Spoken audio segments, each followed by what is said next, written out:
Hello, and welcome back to Geography with Justin. In this video, we're going to be talking about LiDAR.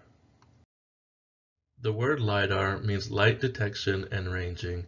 It can also be understood as a mashup of the words light and radar. It works by sending laser pulses, which measure the return time to determine the distance between the sensor and the surface. Aerial LiDAR sensors can be mounted on a drone, such as that shown on the right, or also on an airplane, which is usually used in larger areas.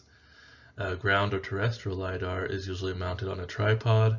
LiDAR sensors can also be mounted on a vehicle and are even incorporated in some smartphones today. For this video, we will limit discussion to aerial LiDAR and its use in GIS. So how does aerial LiDAR work? The LiDAR sensor is mounted on a drone or plane and then flown in a pre-programmed flight path over the area of interest. Along with the laser scanner, the LiDAR device is also equipped with sensors that measure its orientation, its pitch and its tilt, and also the absolute position using GPS and an inertial measurement unit. The returning laser pulses come back as what is called a point cloud. In this image, you can see the many small points where the laser is reflected against the surface back to the LiDAR scanner. In this case, it is easy to interpret the data.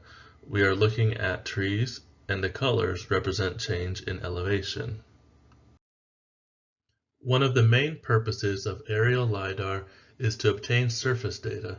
In this image, all points that are not categorized as ground are removed, leaving a detailed image of the bare ground surface. It is possible to see stream beds, ravines, and other surface features that may otherwise be hidden by vegetation. Bare ground data like this is important for planning and disaster management. This technology has also been used to discover lost cities that have been consumed by jungles, such as in the image on the right. LiDAR data can be looked at from multiple vantage points. The image on the left is in ortho view, meaning we are looking straight down at the data. If it were at an angle, it would be oblique view. The image on the right is profile view. It is as though we are standing in the middle of the point cloud looking outward.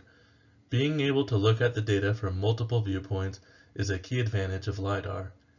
These images also contain multiple colors, which represent different class features. The light brown color is ground class.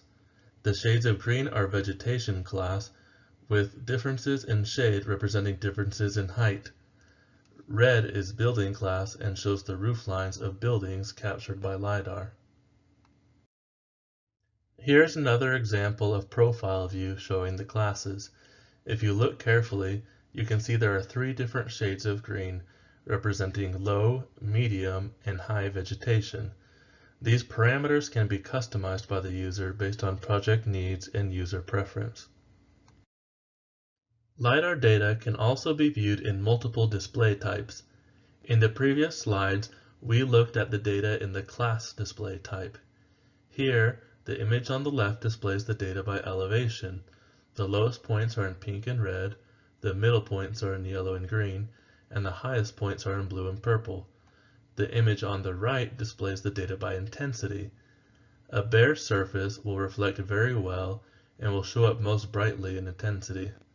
Dense vegetation does not reflect as well and will appear darker, such as the areas on the right side of the image. This particular LiDAR sensor is not used for water features, so it will not pick up reflections from water. That is why the lake in the middle is black. There are LiDAR scanners that work on underwater surfaces and can collect bathymetric features. As always, thank you for watching Geography with Justin. I hope you enjoyed this brief introduction to LiDAR. Please like and subscribe below to continue seeing more. Thank you.